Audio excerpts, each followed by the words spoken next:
Hello, everyone, and welcome to the second episode of the 2024 Clips of the Week, brought to you by the OSAA. This week, we'll be looking at several clips from the first couple weeks of the Oregon high school football season. As always, all rulings have been vetted through Oregon State rules interpreter Kevin Hatfield. Again, our goal in using these clips is to have one rule, one mechanic, and one interpretation. We do not intend to call out or embarrass any official, association, player, or school. Let's jump into the action. Most of the clips that we're going to look at in this episode have to do with mechanics. We will also talk about some rulings. Now, on this play, we can see that it is third and short. And in high school, we generally will start a new series on a hash mark. That will make it easy to determine if there is a line to gain. In this case, it appears that we started the series on the 37 for the offensive team, making this 3rd and 3, and we know that if the offensive team gets to the 47, we'll have a first down. In 5-person mechanics, the line judge is going to be primary for this as they see the line to gain marker. So let's watch what happens here as this play develops. So we're going to see this run up the middle. Let's pay attention to what the head linesman does here. Notice that they're going to look back at the down marker. We don't want a head linesman to do that. It appears that when they come in, they're short of the line to gain, and then when they turn around and look, they kill the clock, indicating a first down. We don't want a head linesman to do this. Now, obviously, this is not the case, but they are coming in from the offensive team's sideline, and the optics aren't good here. It could be that the line judge does not have a spot, but come in, grab the ball, and put it down if you need to, and then the referee can determine whether or not this is a first down. Better yet, know what the line to gain is, and know that if you got to the 47 in this example, we have a first down. We're going to look at a few other clips from this same game, and this crew does a great job in this game overall in a lot of their mechanics. When we pregame, we talk about how we're going to determine whether or not we have over 11 players in a formation, whether that's on offense or defense. And we're going to notice here what the line judge is doing, twirling their finger, and then we're going to throw a flag.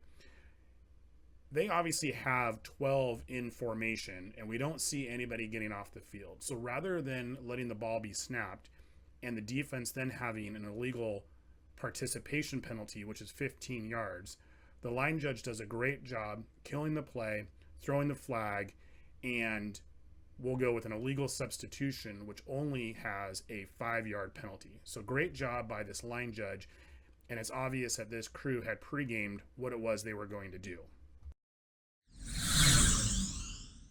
So another play from this same game, and we're snapping here from around the 28-yard line going in. So we know the back judge has goal line responsibility, but on plays that go towards the sideline, the wing official on that side will trail the play, and it's important for those two officials to have good communication if the runner approaches the end zone. So as this play develops, we're going to notice the back judge does an excellent job of getting in position, and the wing trails the play. And you'll notice here that the back judge will point towards the head linesman. The head linesman doesn't give any indication that the runner is out of bounds, so then the back judge will go up with the touchdown signal. And let's look at one other aspect of this play, and that's the tackle here. This is not a horse collar tackle, and nor did they throw a flag for it, because the runner was not brought down backwards or sideways. So this tackle was fine, and the result of the play is a touchdown. Now, this was a very close game, and this clip is from late in the game when time is of the essence.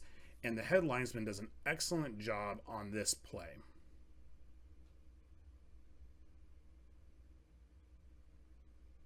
You see this tipped pass is caught, and the head linesman has a nice big wind, letting everybody know that the receiver caught the ball and was down in bounds. This helps everyone understand the status, and you see as soon as this is winding, we see the center judge sprinting in to get the ball and get it into place. This is also very helpful for the offensive team whose coaching staff is all the way on the other sideline. This helps them, again, know that the clock is running and they may choose to use a timeout. The wing official on this side can clearly see the head linesman winding the clock, and they can turn to the coach as well and be aware of whether or not the coach would like a timeout. Excellent job by this official. So another really good job by this crew on this play. Now we'll notice here that the ball is snapped inside of the 20, and we have the back judge starting in the middle of the end zone, exactly where they should be. And they're going to react to this play and eventually get to the end line. And we're going to see a pass to the corner of the end zone here. Both the wing official and the back judge have a flag for defensive pass interference. They kill the clock, and then they get together and signal a touchdown. There's no need for a rush on this call. We kill the clock because we're either going to have an incomplete or a touchdown.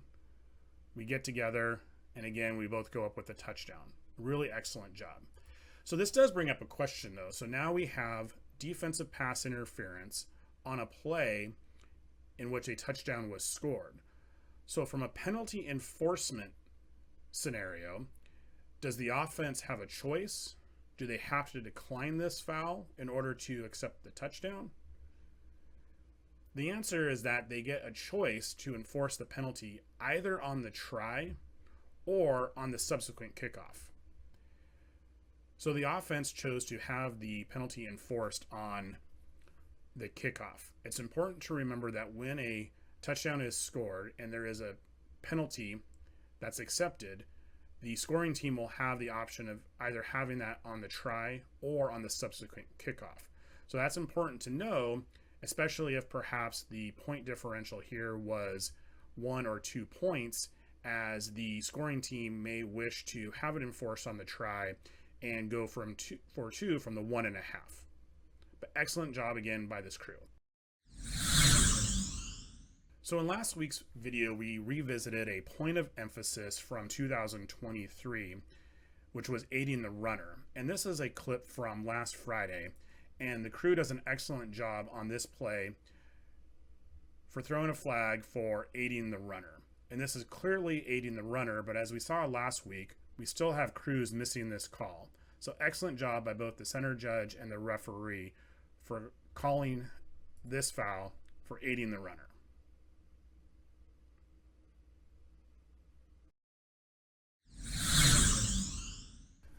So let's talk about some basic mechanics as well. And when we get a run that goes to the outside, depending on which direction it goes, we're either going to have the referee, or if the crew is utilizing the umpire in the offensive backfield, we're going to have one of those two officials trail the play.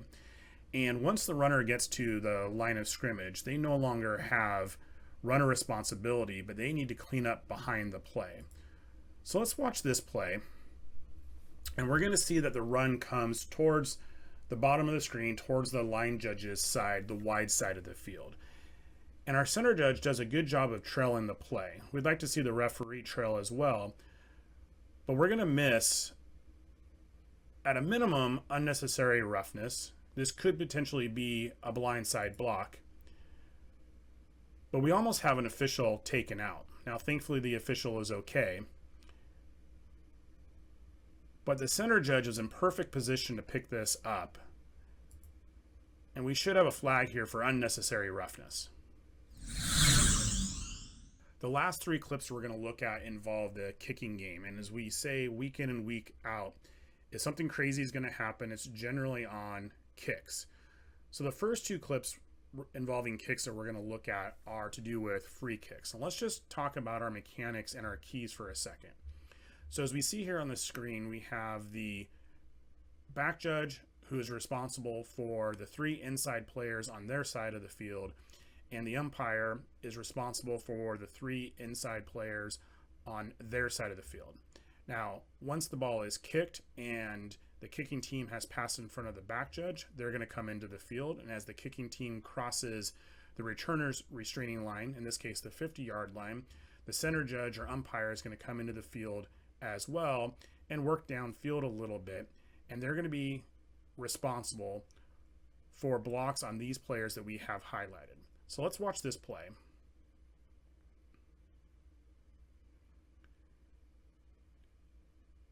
We want to take a look at this block here around the 27. We miss an illegal block below the waist.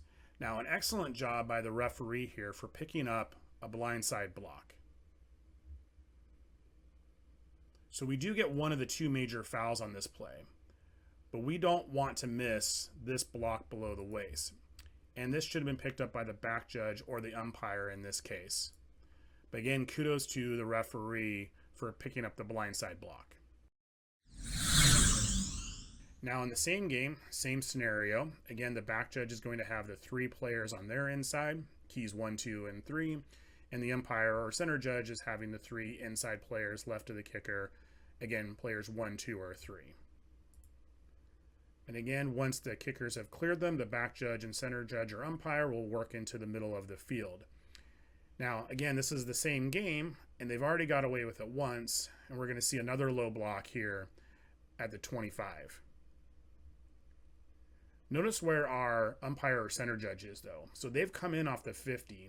Play is over, and they haven't made it past the 45. So we'd like to see that official come in at least to the 40-yard line or so they can better see the blocks in front of the returner. Remember, the center judge or umpire doesn't have goal line responsibility. That's the back judge. So they should work a little bit more towards the play and be able to observe the blocks. Okay, last but not least, a scrimmage kick. And this crew does an excellent job with their mechanics and how they cover the kick. So we're going to notice here the wide side of the field is towards the head linesman side, and the back judge is in excellent position starting on the goal line. They're a little deeper than they would normally be based on where the returners are, but the offensive team is snapping from the 37-yard line. So this is excellent positioning by the back judge. Now, since the back judge is toward that wide side of the field, and that's the head lineman side, our line judge is going to slowly release once the snap is cleanly possessed by the kicking team. Once the kick has crossed the line of scrimmage, we're going to notice the head linesman works their way downfield as well.